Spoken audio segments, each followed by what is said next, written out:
Hello, bachcho. This is the second series of numericals of class 12th physics part 1.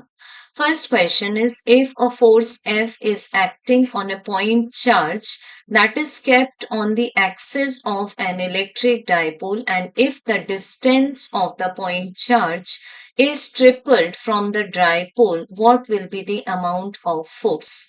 So बच्चों consider करना है हमें एक electric dipole. So electric dipole means क्या हुआ? A pair of equal and opposite charges and separated by a finite distance. तो dipole में हम जो भी डिस्टेंसेस को मेजर करते हैं वो डायपोल के सेंटर से मेजर करते हैं. सो बच्चों ये हमारे पास में जो एक्सटेंडेड लाइन है this is called the axis of the dipole. अब हमने इस एक्सिस पर एक पॉइंट चार्ज एज्यूम कर लेते हैं Q को प्लेस किया है. सो सच दैट इस Q का जो डिस्टेंस है सेंटर ऑफ द डायपोल से मान लेते हैं स्मॉल r. अब बच्चों यहाँ पर पॉइंट P इसको मान लेते हैं हम पॉइंट P. पॉइंट P पर हमें जो डायपोल के कारण इलेक्ट्रिक फील्ड मिलेगा that will be related as such that EP is inversely proportional to R cube. इस तरह का इसका रिलेशनशिप आएगा. अब हमें बताना है कि अगर Q पर हमारे पास में एक फोर्स F एक्ट हो रहा है, सो यहाँ पर अगर हम इस P पॉइंट का डिस्टेंस ट्रिपल कर देते हैं by the centre of the dipole. Triple करना मीन्स क्या हुआ? R से 3R बना देना. तो फोर्स का अमाउंट क्या हो जाएगा जबकि पहले फोर्स था F. तो बच्चों ये तो हम जानते हैं कि F is equal to E Q होता है. तो यहाँ पर E inversely proportional to R cube है तो F भी inversely proportional to R cube हो गया. तो अगर हम यहाँ पर चेक करें कि what is F2 divided by F1 that is R1 divided by R2 whole bracket cube. अब R1 था R और R2 किया हमने 3R. सो इसका जब क्यूब लिया तो मिल जाएगा हमें F2 is equal to F1 divided by 3 cube. 3 cube will be 27. So हम बोल सकते हैं कि अब जो हमें न्यू फोर्स मिलेगा वो पहले से फोर्स से 1/27 टाइम्स हो जाएगा. देन बच्चों सेकेंड चैप्टर में से जो न्यूमेरिकल है calculate the equivalent capacity between A and B of the following. So given है हमें यहाँ पर सर्किट डायग्राम जिसमें ए एंड बी दो पर्टिकुलर पॉइंट्स हैं एंड इनके बीच में 3 कैपेसिटर्स कनेक्टेड हैं. तो बच्चों हम जब फर्स्ट क्वेश्चन को सॉल्व करेंगे तो हम यहाँ एज्यूम करेंगे बिकॉज एक सर्किट डायग्राम को अगर आप स्ट्रेट कर देते हैं तो ये है पॉइंट ए. देन हमें दिख रहे हैं कि ये जो 3 कैपेसिटर्स हैं वो सीरीज में हैं. तो जब हमारे पास कैपेसिटर्स आइडेंटिकल कैपेसिटर क्योंकि यहाँ हर एक कैपेसिटर की जो कैपेसिटी है दैट इज 2 माइक्रोफैराड तो ये आइडेंटिकल हुए एक जैसे हुए. तो इस केस में हमें जो इक्विवेलेंट कैपेसिटी मिलती है वो C ईच मतलब ईच कैपेसिटी को हम N से डिवाइड कर दें नंबर ऑफ कैपेसिटर से तो वो मिल जाएगी हमें इक्विवेलेंट कैपेसिटी. क्योंकि आप इसको किस तरह से डिटेल में सॉल्व करते हैं like this 1/CS is equal to 1/C plus 1/C plus 1/C. तो हमें CS मिल गया C each divided by M. अब बच्चों C ईच की वैल्यू है 2 microfarad divided by number of capacitors हैं 3. तो फर्स्ट केस में हमारे पास आंसर आ गया 2 माइक्रोफैराड डिवाइडेड बाय 3. देन बच्चों जो हम सेकेंड सर्किट डायग्राम देख रहे हैं इसमें पहले तो 8 माइक्रोफैराड एंड 2 माइक्रोफैराड ये दोनों कनेक्टेड हैं पैरेलल में. अब पैरेलल का ट्रिक याद रखेंगे कि प्लस हो जाएगा कैपेसिटर्स के केस में. तो हमें न्यू डायग्राम किस तरह से मिलेगा दिस इज पॉइंट ए. अब ये जो फर्स्ट कैपेसिटर है इसको अटैच कर दिया हमने 10 माइक्रोफैराड. देन जो सेकेंड कैपेसिटर है उसमें 8 प्लस 2 आ गया हमारे पास अगेन 10. तो ये आ जाएगा हमारे पास में पॉइंट बी. अब 10-10 के दो कैपेसिटर सीरीज में है तो फर्स्ट केस की तरह सी एस का आंसर हो जाएगा C each divided bye N. अब C ईच है हमारे पास 10 माइक्रोफैराड डिवाइडेड बाय 2 तो इसका आंसर आ जाएगा बच्चों 5 माइक्रोफैराड. तो सेकेंड केस में आंसर है 5 माइक्रोफैराड. अब बच्चों थर्ड केस में जब हम चेक करेंगे तो ये देखिए पॉइंट ए एंड बी कुछ इस तरह से कनेक्टेड है। तो जब इस सर्किट को हम रीड्रॉ करेंगे तो हम पॉइंट ए से स्टार्ट कर लेते हैं। तो पॉइंट ए से पहले कनेक्टेड है 2, देन 2 माइक्रोफैराड के साथ सीरीज में कनेक्टेड है यहाँ 4 माइक्रोफैराड, ये देख रहे हैं हम, ये कनेक्टेड है सीरीज में। देन आया है हमारे पास में पॉइंट बी, और फिर पॉइंट बी और पॉइंट ए के बीच में एक कैपेसिटर कनेक्टेड है जो कि है 1 माइक्रोफैराड का। तो सबसे पहले तो यहाँ हम 2 और 4 को सीरीज में देख लेंगे, एंड देन यहाँ पर जो हमारे पास 1 कनेक्टेड है वो इनसे कैसे कनेक्टेड होगा, पैरेलल में। सो इसमें पहले हम निकालेंगे C S is equal to ये दोनों का series, the product divided by the sum, तो ये आ जाएगा हमारे पास 8/6, इट मींस 4/3। अब ये जो 4/3 आया है ये 1 माइक्रोफैराड के साथ कनेक्टेड है पैरेलल में, तो पैरेलल में जस्ट प्लस हो जाते हैं, तो ये आया 4/3 + 1, इट मींस 7/3 माइक्रोफैराड। तो हमें थर्ड केस का आंसर मिल जाएगा 7/3 माइक्रोफैराड। देन बच्चों फोर्थ केस में देखिए ये पॉइंट ए है and this is point B. 1 micro के दो कैपेसिटर्स पैरेलल में है, सिमिलरली पैरेलल में है, तो पैरेलल में क्या हो जाता है, ट्रिक क्या लिया था हम लोगों ने, P फॉर प्लस, पैरेलल में कैपेसिटर्स ऐड हो जाते हैं। तो ये हमारे पास आया पॉइंट बी, सबसे पहले 1 + 1 हो गया 2 माइक्रोफैराड, देन ये कनेक्टेड है हमारे पास में 1 माइक्रोफैराड, ये वाला कैपेसिटर्स। देन हम लोगों ने थर्ड फिर से लिया पैरेलल में, 2 माइक्रोफैराड आ गया, और ये आ गया पॉइंट बी। अब जो 2 माइक्रो सीरीज में है तो फिर हमें इनका हाफ मिल जाएगा, तो ये मिला हमारे पास में 1 माइक्रोफैराड। देन अगेन ये आया हमारे पास 1 माइक्रोफैराड, और ये आ गए हमारे पास पॉइंट ए एंड बी। अब फिर हम लगा देंगे C S is equal to C each divided by N, तो सी ईच है 1 माइक्रोफैराड और ऐसे दो कैपेसिटर्स हैं तो divided by 2, so this is half microfarad. तो इस केस में आंसर आया हाफ माइक्रोफैराड। देन बच्चों हम लेंगे फिफ्थ क्वेश्चन। फिफ्थ क्वेश्चन में 4 माइक्रो पैरेलल में है, तो इसका आंसर क्या हो जाएगा हमारे पास, प्लस होकर 8। तो अब आ गया हमारे पास में फिफ्थ क्वेश्चन में point A, this is first जो कैपेसिटर है 8 माइक्रो, देन 4 + 4 हो गया 8 माइक्रो, एंड देन लास्ट फिर से हमारे पास में क्या है 8 माइक्रो, और ये है पॉइंट बी। तो फिर मिल जाएगा हमें C S is equal to C each divided by N. C each की वैल्यू है 8 माइक्रोफैराड डिवाइडेड बाय 3, तो दिस इज 8/3 माइक्रोफैराड।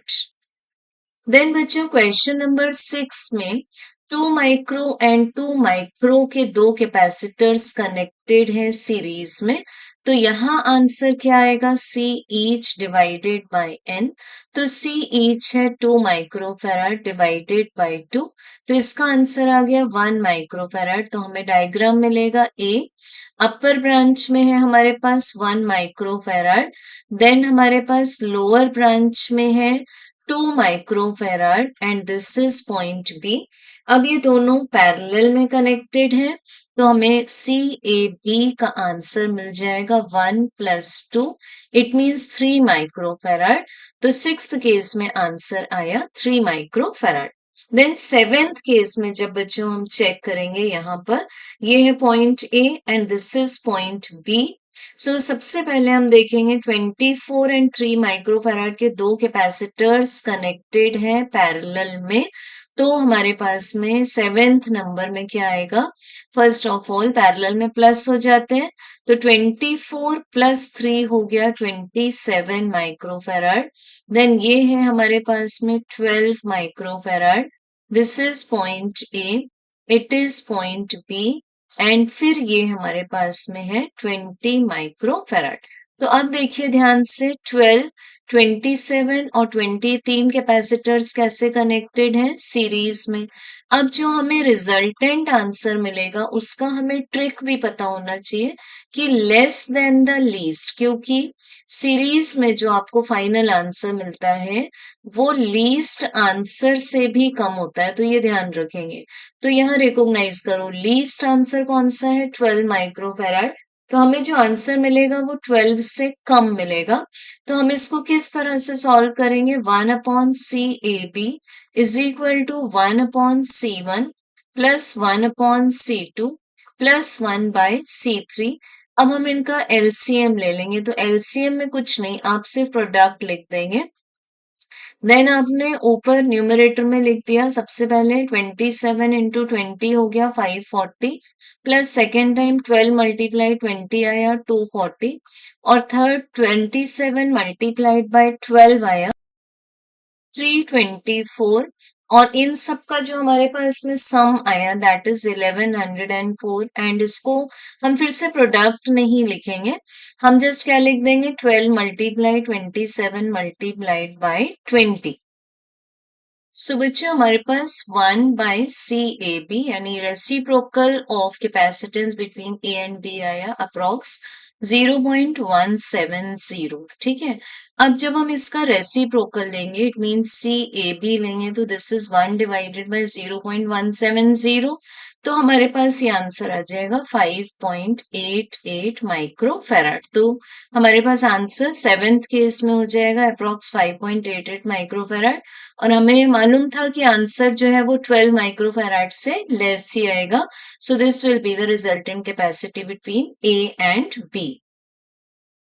Now बच्चे this is from current electricity. Calculate current in each part of the given circuit.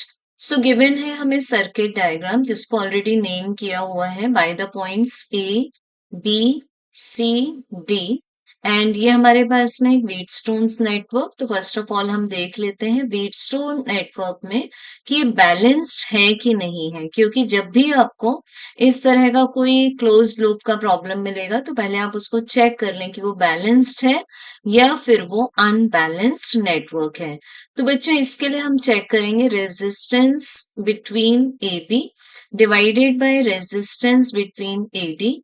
This should be equal to resistance between BC to the resistance between DC. तो resistance between AB कितना है हमारे पास में? That is 10 ohm. Then divided by 5 ohm. It is check करेंगे अब हम कि इस कैसा आ रहा है हमारे पास में। BC के बीच में है 5 ओम और DC के बीच में है 10 ओम, तो क्लियरली हम देख सकते हैं 2 divided by 1 is not equal to 1 divided by 2। तो ये कैसा नेटवर्क है? अनबैलेंस्ड है।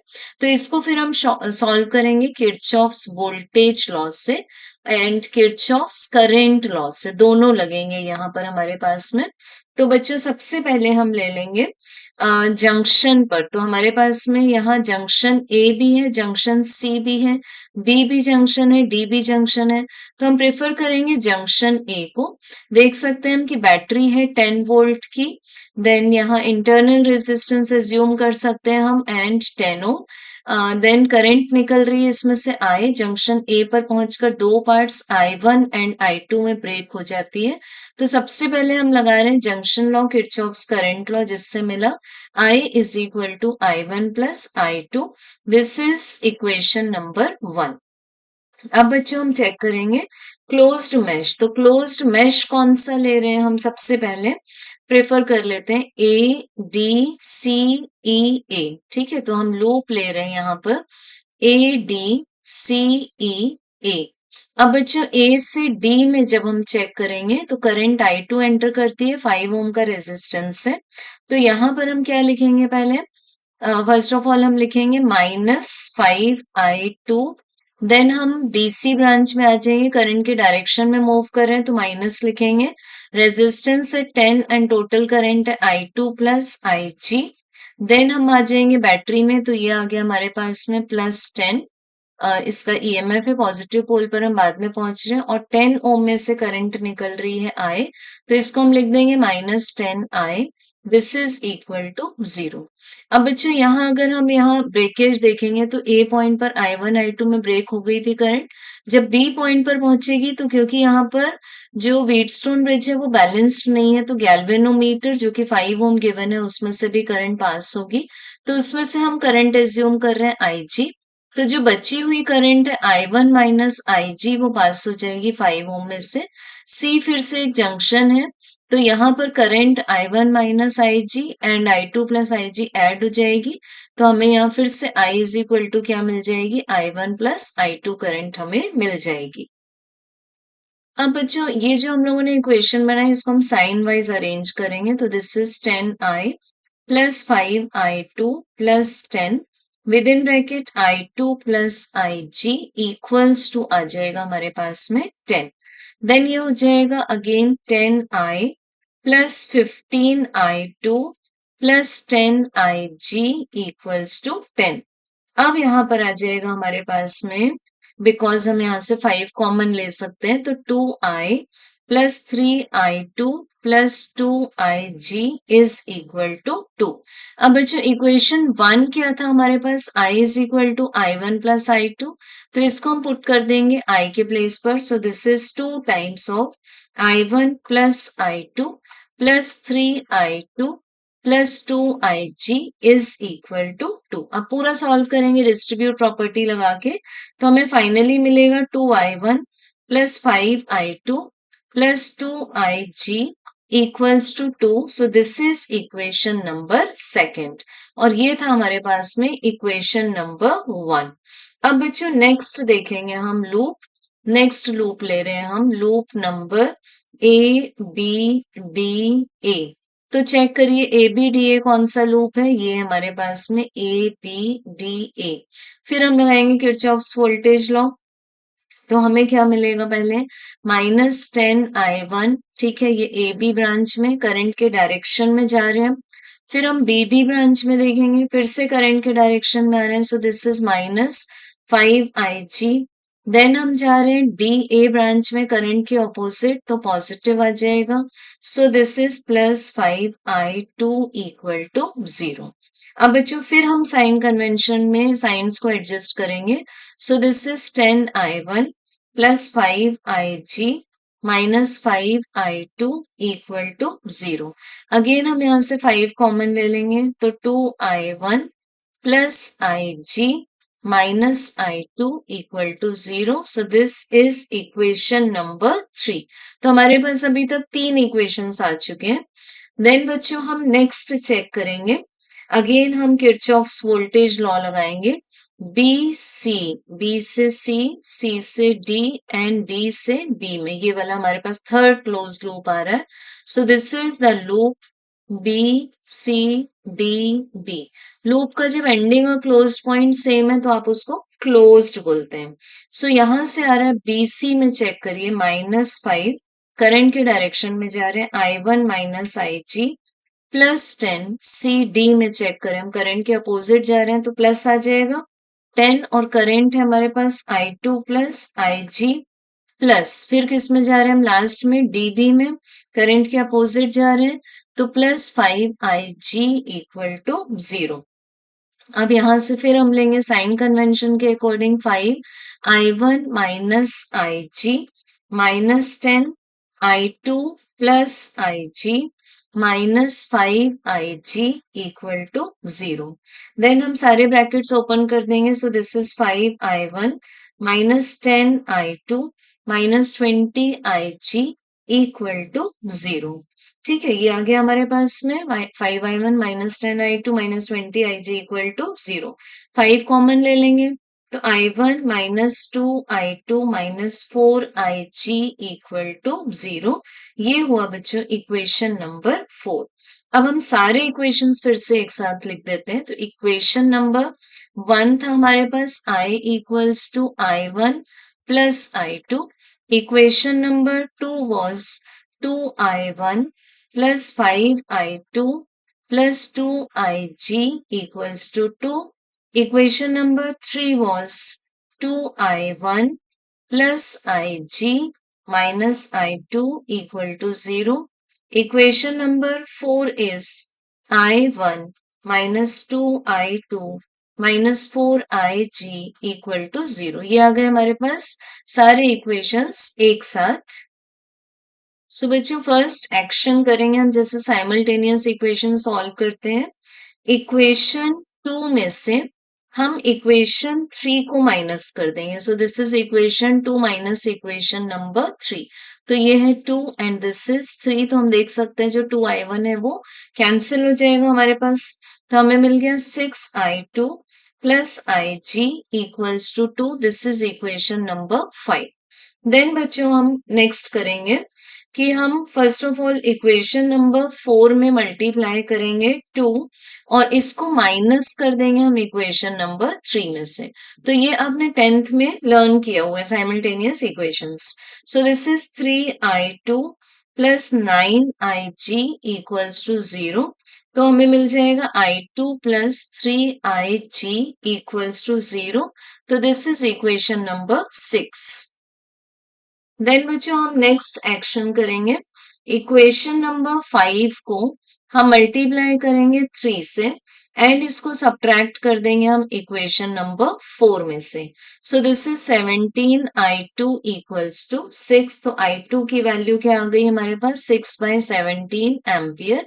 तो हमें ये जो ब्रांच थी इसमें से करंट पता चल गई। अब हमें क्वेश्चन में बोला हुआ है current in each part of the given circuit, that is why the question is elaborating, क्योंकि ईच पार्ट की करंट आपको निकालनी है। तो हम इक्वेशन नंबर 6 है जो ये देख सकते हैं, इक्वेशन 6 में हम जब I2 की वैल्यू पुट कर देंगे तो हमें IG की वैल्यू मिल जाएगी -2/17 एम्पियर। तो अब हमें इस ब्रांच की करंट भी पता चल गई। अब बच्चों हम I2 एंड IG की वैल्यूज को पुट कर देंगे इक्वेशन नंबर 4 में। तो हमें I1 की वैल्यू मिल जाएगी 4/17 ampere. So this is again known कि हमें I1 की भी वैल्यू मिल गई। अब हमें ये करंट पता करनी है I। So we get I is equal to, first equation क्या है I1 प्लस I2, तो दोनों में ऐड कर देंगे values. So we get 10/17 ampere. So this is the total current of 10/17 ampere. So now अब यहाँ पर अगर आपको ये भी पूछा हुआ है एमसीक्यू से रिलेटेड कोई क्वेश्चन है तो आप इसको भी सॉल्व करके ये दोनों ब्रांचेस की करंट भी फाइंड कर लेंगे। Now this is from chapter number 4. So the question is, how will you convert 1 milliampere full scale deflection meter, that is galvanometer of resistance 100 ohm, into an ammeter to read 1 ampere full scale deflection and into a voltmeter to read 1 volt full scale deflection. So बच्चों question है moving coil galvanometer में से, जिसमें कि हमें पहले moving coil galvanometer को convert करना है एक एमीटर में, देन कन्वर्ट करना है वोल्ट मीटर में। तो दोनों प्रॉब्लम्स को हम केस वाइज डिस्कस करेंगे। तो केस 1 ले रहे हैं हम, जब हमें इस मूविंग कॉइल गैल्वेनोमीटर को एमीटर में कन्वर्ट करना है। तो बच्चों हम देख सकते हैं यहाँ की जो मूविंग कॉइल गैल्वेनोमीटर है उसका रेजिस्टेंस गिवन है हमें 100 ohm. So this is Rg is equal to 100 ohm. Then यहाँ जो गैल्वेनोमीटर में से करंट पास हो रही थी that is 1 milli ampere, that is 10⁻³ ampere. और हमें करंट कितनी रिक्वायर्ड है वो क्वेश्चन में हमें गिवन हुई है, उसको हम ले सकते हैं I। तो ये हो जाएगा I is equal to 1 ampere. अब जो हम शंट लगाएंगे, ठीक, ये है हमारे पास में गैल्वेनोमीटर और यहाँ पर हमें जब इसको एमीटर में कन्वर्ट करना है तो हम इसके पैरेलल में एक स्मॉल रेजिस्टेंस लगाएंगे जिसको हम कॉल करते हैं शंट। तो गैल्वेनोमीटर में से पहले जा रही थी करंट IG, अब एंटर होगी करंट I। जो पोटेंशियल है वो A एंड B के बीच में galvanometer and wire shunt constant रहेगा। तो बच्चों हम S का फॉर्मूला लिखते हैं IG divided by I minus IG multiplied by RG। Values put कर देंगे। IG है हमारे पास में 10⁻³ divided by 1 minus 0.001 then multiplied by 100 ohm. तो बच्चों ये आंसर हमें मिल जाएगा सॉल्व करने के बाद में 0.1 ओम अप्रॉक्स। तो ये हम शंट लगाएंगे in parallel with the galvanometer. तो आपको आंसर में ये जरूर लिखना है, सिर्फ शंट की वैल्यू नहीं लिखनी है, ये भी लिखना है कि this is to be connected in parallel with the galvanometer. ठीक है। देन बच्चों हम नेक्स्ट केस लेंगे विच इज केस नंबर 2। अब केस 2 में क्या बोला है कि हमें गैल्वेनोमीटर को एक ऐसे वोल्ट मीटर में कन्वर्ट करना है जो कि 1 वोल्ट रीड कर सके। ठीक है, तो इसका मतलब है यहाँ हमें V लेना है 1 वोल्ट। जो रेजिस्टेंस ऑफ गैल्वेनोमीटर है वो सेम रहेगा, और जो ये करंट पड़ रहा था 1 milli ampere that will also remain same. So बच्चों हम जब वोल्ट मीटर बनाना चाहते हैं गैल्वेनोमीटर से, तो हम सीरीज में लगा देते हैं हाई रेजिस्टेंस जिसको हम रिप्रेजेंट करते हैं R। अब ये A और B पॉइंट्स के बीच में हमें वोल्टेज कितना डिजायर्ड है, यहाँ 1 वोल्ट। तो हम यहाँ एक्सप्रेशन लेते हैं for the requirement of R, that is V divided by IG minus RG। तो ये होगा 1 divided bye 0.001 and RG given है हमें 100। तो बच्चों ये आ जाएगा हमारे पास में 1000, ठीक, फर्स्ट टर्म माइनस 100।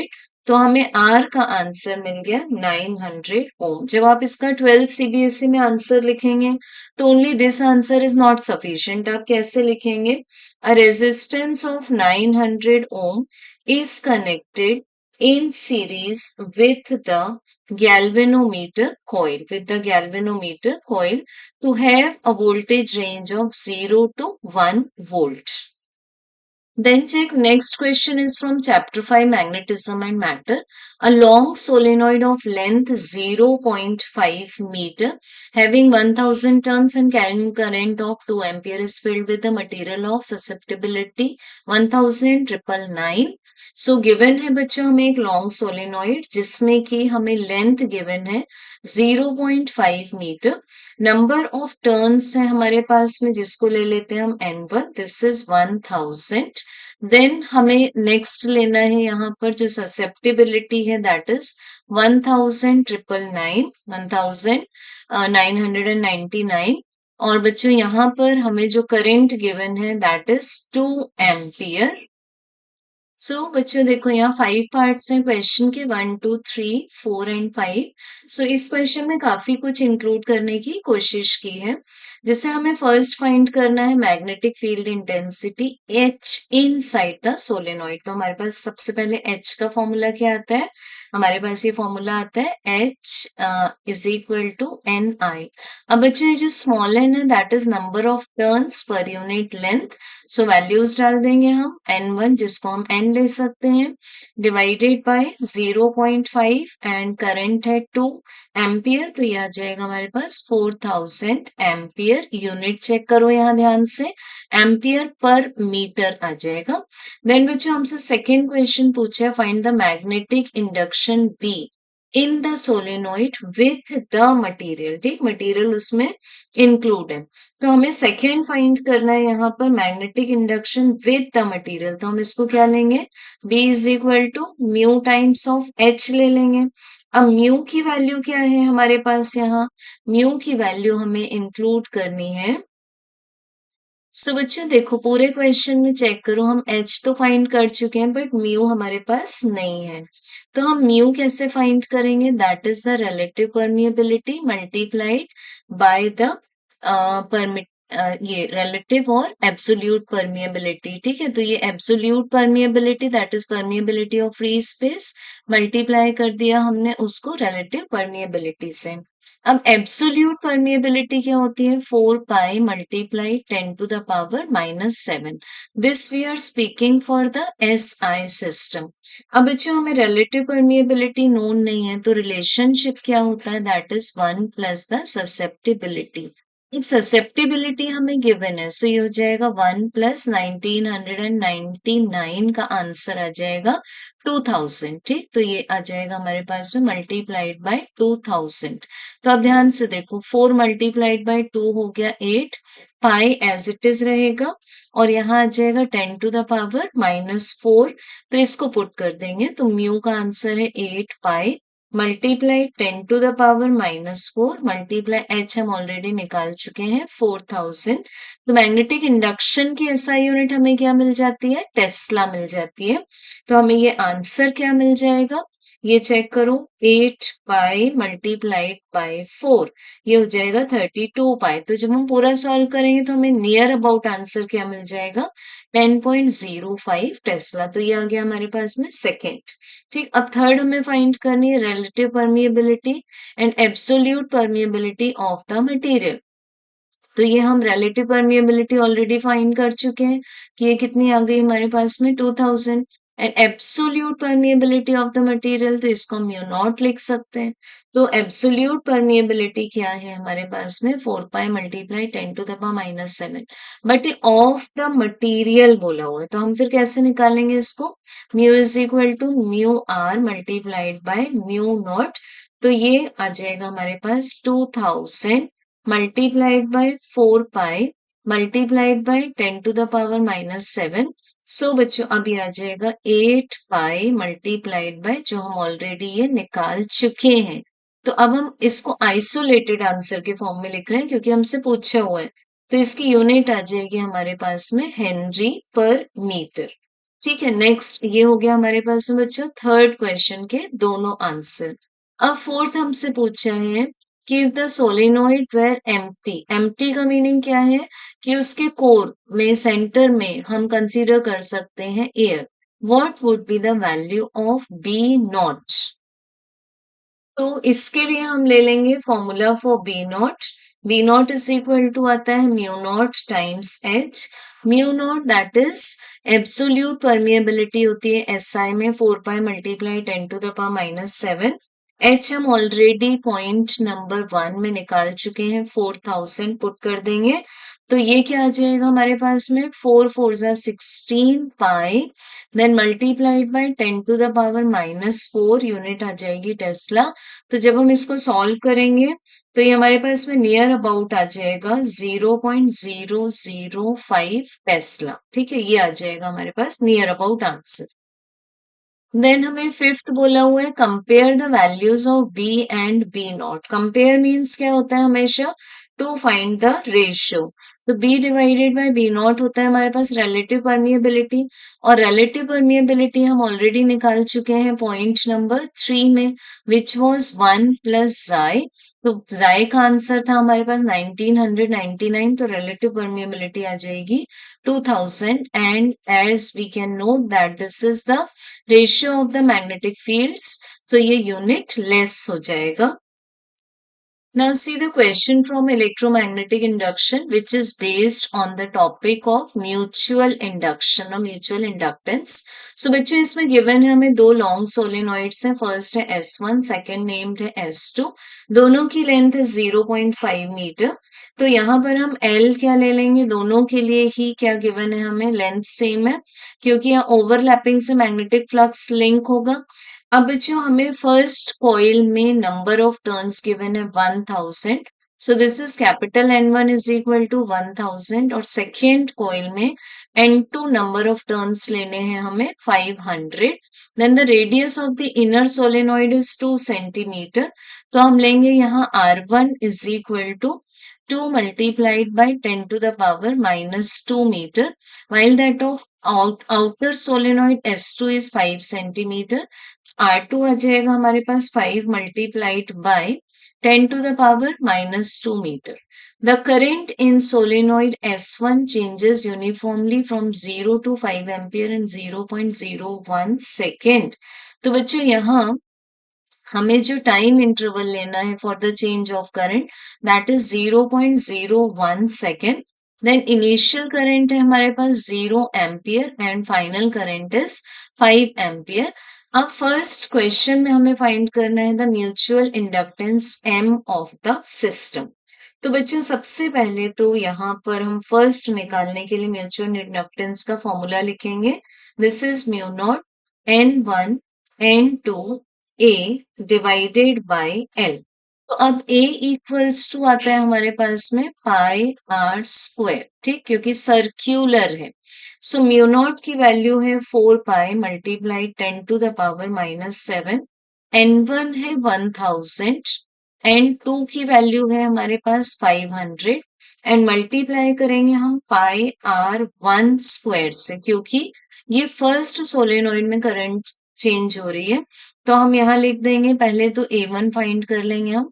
तो A1 is equal to 3.14 multiplied by R की वैल्यू है हमारे पास में, रेडियस की value 2 multiply 10 to the power -2 metre, so square हो जाएगा 4 multiplied 10 to the power -4 and this is metre square. तो ये आ जाएगा 12.56 multiply 10 to the power -4। So इसको पुट कर देंगे, 12.56 मल्टीप्लाई 10 टू द पावर -4 और डिवाइडेड बाय दोनों की लेंथ तो सेम है विच इज 0.5। तो बच्चों हमें mutual inductance of the system का आंसर यहाँ मिल जाएगा near about 1.6 multiply 10 to the power -3 henry. Then second question is find the EMF induced in S2 during this change. तो बच्चों for the second question induced EMF को हम represent करते हैं magnitude m, the rate of change of current in the first coil. तो m का answer कितना आया था हमारे पास 1.6 multiply 10 to the power -3। Then rate of change of current है हमारे पास 5 - 0 और टाइम इंटरवल हमें गिवन है 0.01 जिसको हम लिख सकते हैं 10 टू द पावर -2। तो बच्चों ये क्या आ जाएगा हमारे पास में 1.6 multiplied by 5 will be 8 multiplied 10 to the power देख सकते हैं -1, so this is 0.8 volt. Then third question है if the resistance of S2 is 10 ohm calculate the induced current in S2। तो बच्चों रेजिस्टेंस और EMF करंट का connection, this is I2 is equal to the EMF divided by the resistance of second coil. So EMF है हमारे पास में E जिसको हम फाइंड कर चुके हैं, R2 की वैल्यू गिवन है 10, तो दिस इज 0.8 डिवाइडेड बाय 10, तो ये आ जाएगा 0.08 एम्पियर। सो ये आ गया the induced current in S2।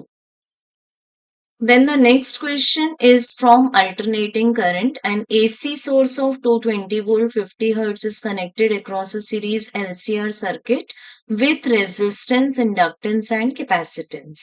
तो बच्चों केस में गिवन है हमें RMS value of voltages 220 volt, क्योंकि अगर कुछ भी मेंशन नहीं है that is direct reading, that will be the root mean square value. Then frequency given है हमें 50 हर्ट्स और सर्किट का टाइप है सीरीज LCR, रेजिस्टेंस है 100 ओम का, देन इंडक्टेंस है 1 by pi Henry and capacitance की वैल्यू है 100 बाय पाई माइक्रो फैराड।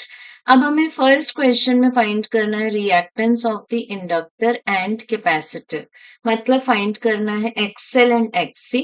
तो बच्चों XL होता है omega L which is 2 pi FL, so this is 2 pi multiplied by 50 multiplied by L की वैल्यू है 1 by pi, so this will be equals to 100 ohm। Then first में ही हमें find करना है capacitive reactance which is 1 by omega C, तो ये हो जाएगा 1 divided by 2 pi FC, this is 1 divided by 2 pi, F की वैल्यू है 50 और C की वैल्यू है 100 डिवाइडेड बाय पाई। बच्चों पाई पाई कैंसिल हो जाएगा यहाँ से और हमें आंसर मिल जाएगा यहाँ XC का आंसर देख सकते हैं 1 divided bye 100 multiplied by 100 in denominator, but ये जो कैपेसिटेंस था हमारे पास वो माइक्रो में था, तो this is to be multiplied by 10 to the power -6।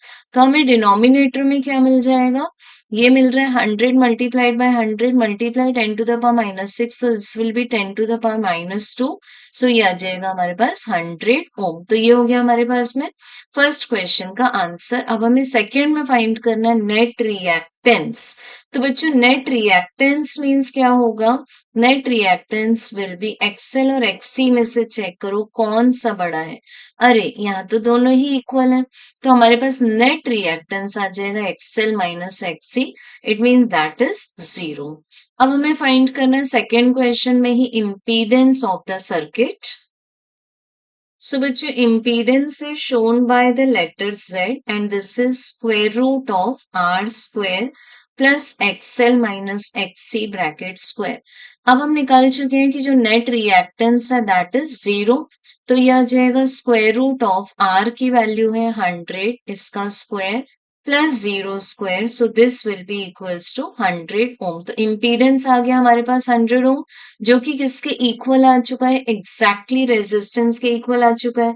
It means हम यहाँ क्या समझ गए, एक्सएल माइनस एक्ससी 0 हिंट कर रहा है कि ये सर्किट कैसी कंडीशन में है, at the resonance condition, series LCR circuit. ठीक, तो अब हमें थर्ड फाइंड करना है आरएमएस करंट। तो RMS current is equal to क्या आएगा, वी आरएमएस, जबकि आरएमएस निकालना है तो दोनों में आरएमएस आएगा, डिवाइडेड बाय जेड। अब वी आरएमएस गिवन है 220, जेड किसके इक्वल हो चुका है, रेजिस्टेंस के, that is 100, so this will be equals to, this is equals to 2.2 ampere. Okay, so this will be the answer for the RMS current. Then question number 4 is find the power factor. तो power factor cos phi is equal to होता है R divided by Z.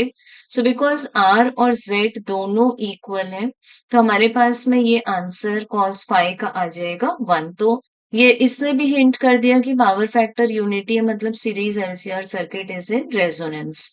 And then fifth is हमें find करनी है average power consumed. तो average power को हम लिखते हैं वी आई कॉस फाई। अब यहाँ जो कॉस फाई है वो यूनिटी है, वी आर एम एस है 220, आई आर एम एस है 2.2, सो ये आंसर आ जाएगा 484 वॉट्स। तो ये हो गए हमारे पास इस क्वेश्चन के ऑल द 5 आंसर्स। Then बच्चों next question is from electromagnetic waves, that is the last chapter of physics part 1, जिसमें हमें given है parallel plate capacitor है circular plates each of radius 5 centimeter. It is being charged so that electric field in the gap between its plates rises steadily at the rate of 10 to the power 12 volt per meter per second. What is the displacement current? सो बच्चों consider करना है हमें एक parallel plate capacitor, ये हम displacement current में पढ़ चुके हैं। एक बार फिर से हम डिस्प्लेसमेंट करंट्स का बेसिक देखेंगे कि यहाँ एक लगी हुई है कैपेसिटर के अक्रॉस एक बैटरी। तो बैटरी का जो वोल्टेज है वो कैपेसिटर की प्लेट्स के बीच में वोल्टेज के इक्वल होना चाहिए इन द स्टेडी स्टेट। अब बच्चों यहाँ पर जब हम बात करेंगे ए पॉइंट से लेकर P1 एंड P2 पॉइंट से लेकर B, यहाँ पर हमें क्या मिल रही है, एक कन्वेंशनल करंट मिल रही है। बट क्योंकि कैपेसिटर के बीच में जो इलेक्ट्रिक फील्ड है वो टाइम के अकॉर्डिंग चेंज हो रहा है, इंक्रीज होता जा रहा है विद द चार्जिंग प्रोसेस, तो यहाँ पर कौन सी करंट यहाँ पर इस्टेब्लिश हो चुकी है, द डिस्प्लेसमेंट करंट। अब याद रखेंगे कि जो कन्वेंशनल करंट है वो बताती है हमें फ्लो ऑफ चार्जेस, बट जो डिस्प्लेसमेंट करंट है वो किसी भी टाइप का मूवमेंट प्रेडिक्ट नहीं करती है, ये ध्यान रखना है हमें। तो एम्पियर्स लॉ को यहाँ डिस्प्लेसमेंट करंट के हेल्प से मॉडिफाई किया गया था। तो इस क्वेश्चन में बेसिकली हमें गिवन है कि रेडियस है 5 centimetre, means 5 multiply 10 to the power -2 metre. Then जो rate of increase of electric field given है that is 10 to the power 12 volt per metre per second. अब बच्चों डिस्प्लेसमेंट करंट फाइंड करना है जिसका फॉर्मूला होता है A multiplied by the current density which is epsilon nought D by dt of I। ये हम लोग already theory video of displacement current में समझ चुके हैं। अब यहाँ हम वैल्यूज पुट कर देंगे, एरिया है pi r square multiply epsilon nought D by dt of E, pi की वैल्यू है 3.14, देन आर है हमारे पास 5 multiply 10 to the power -2, so इसका स्क्वायर आ जाएगा। देन एप्सिलॉन नॉट की वैल्यू होती है permittivity of free space 8.85 multiply 10 to the power -12 and D by D T of I given है हमें 10 टू द पावर 12। तो बच्चों जब इसको हम सीक्वेंशियली सॉल्व करके देखेंगे हमें एसआई यूनिट मिलनी चाहिए एम्पियर। सो हमें डिस्प्लेसमेंट करंट का मैग्नीट्यूड मिल जाता है यहाँ 0.07 ampere. So this is the final answer. So I hope you will be solving these 8 questions very well in your notebook. Be ready for the next video of this part 1 numericals. Thank you.